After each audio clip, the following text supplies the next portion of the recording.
Forgive me for trying to video this while I'm driving. I am in the middle of nowhere though, so. In the Landy. Looks like I got a tyre issue. I got a warning brake light too. That's because my park brake is dead. It's been dead for a couple of years now.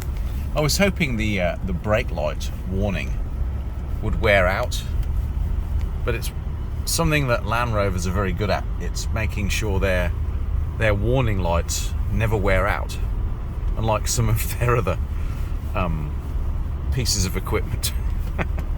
So anyway, here I am, I'm driving down the road. Got the doggy in the back somewhere. Where's the doggy? Well, there you are. There's Willow. Hey, pup.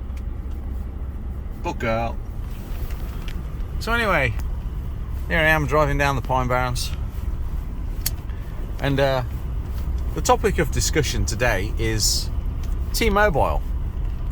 Now, after 14 years of being a customer for T-Mobile, you know, with about $100 a month bill for me because of additions and foreign calls and a few other things, I decided I was going to try Mint Mobile for 6 months. They had an offer on, and you know, you can switch over to Mint Mobile, you keep your number, blah blah blah blah, and it uses the T-Mobile network, you know, with the additive that, you know, they'll restrict your calling or deprioritize you if it's really busy. But I haven't had an issue with that, to be quite honest, and for the most of the time I use Wi-Fi calling anyway, which is available with Mint Mobile. But anyway, I got a final letter in the mail from T-Mobile saying, you know, your last payment is $93 and change. So sent them a check off. This was December, and then you know, about 2 weeks later I get a phone call from a collections agency saying I owed them $58. So I said, you know, well, what about the $90 odd I sent you back in December? And they said, oh, they haven't received it. So I don't know where that money went. I'm waiting for the return check to come back in the mail, and then I'll find out what's going on with T-Mobile again. But the fact is, I spent 14 years with them and spent probably close to $20,000 in fees for my T-Mobile usage, and they have the gall to send me to a collections agency for $58, and it wasn't even 2 weeks later after the final bill. I mean, how bizarre and peculiar that is. And then, you know, what happened in the mail today was I got a letter in the mail from T-Mobile basically stating, we want you back. Well, hell no. I don't endorse anybody on this channel, but I tell you what, I am endorsing Mint Mobile, and for a third of the cost you can get exactly the same as what T-Mobile offers, right? The same amount of data. If you want unlimited for a third of the cost of T-Mobile, and guess what? It's on T-Mobile's network.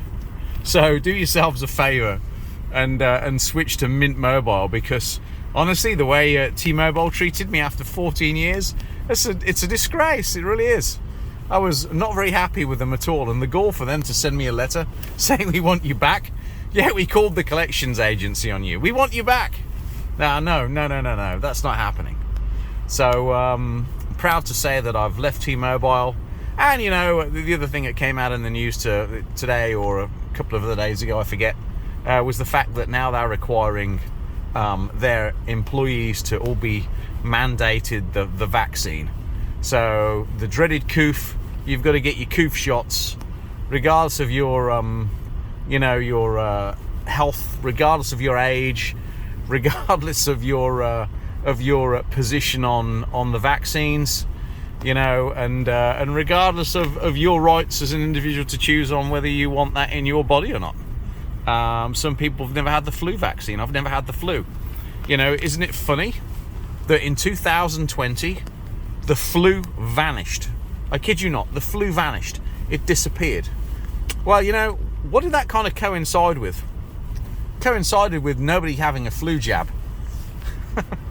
So, doctors will say that, well, everybody's hand hygiene wary and social distance and wearing a mask, that's what got rid of the flu. I'm sorry, the flu's been around for bloody thousands of years. You don't just get rid of the flu. No, what it coincided with was nobody getting the flu shot. How ironic that is. I'll let you decide your own takes on that, but needless to say, this isn't a rant about the coof or COVID-19 or any mandates.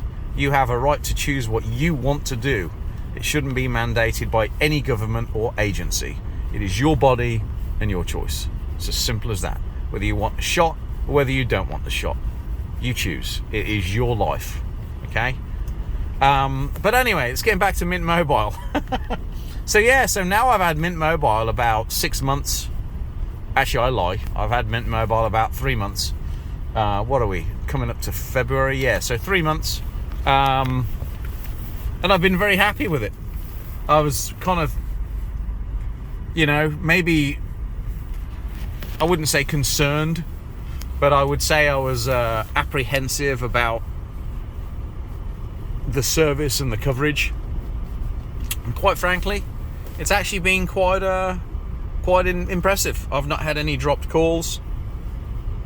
The data's really good. I can still make my foreign calls, and I think I'll be due to pay them the next bill, I think, was in June for $150. So so $150 every 6 months, and I was paying $100 every month pretty much with T-Mobile. Do the math. Incredibly cost effective when you switch to Mint. Not endorsing them, but this is my experience, and I think T-Mobile are going to be losing a lot of customers. It's a bit lumpy around here, eh, dog? Willow. Oi. Willow. You see him? Who's there? She's in the back behind her little cage. It's got a little bed down there, memory foam, got a rear air, got the lights on. She's got her air on down there.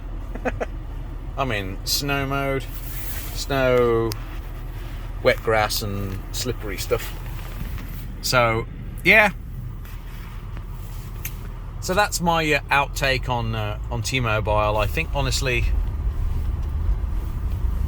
they're going to be losing a lot of customers.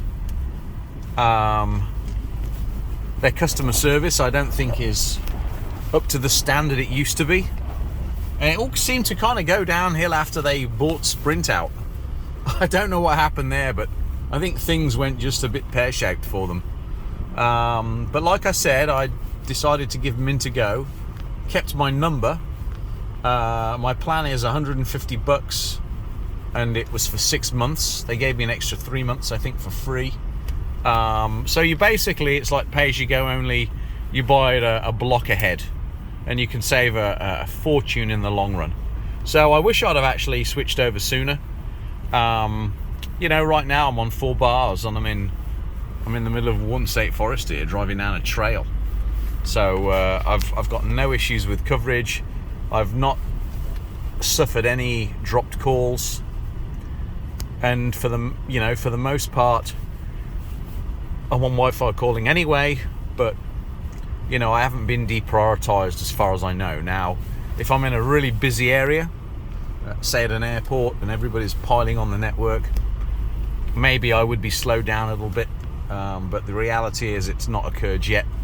So I think extreme circumstances would force that type of service to be reduced. So other than that, very happy. So do yourselves a favour, stick it to T-Mobile and their communist employment practices, and switch over to Mint Mobile, and enjoy cheaper bills, as good coverage, if not better, fast download speeds, a third of the price, and all of the usual accompaniments if you want international calling and Wi-Fi calling, etc. That's it. I'm going to enjoy my drive down the trail. I think I'm going to have to get my front tyre blown up when I get home. And you're going to say goodbye, pup? Hey, Willow's hiding in the back there. Over and out for now.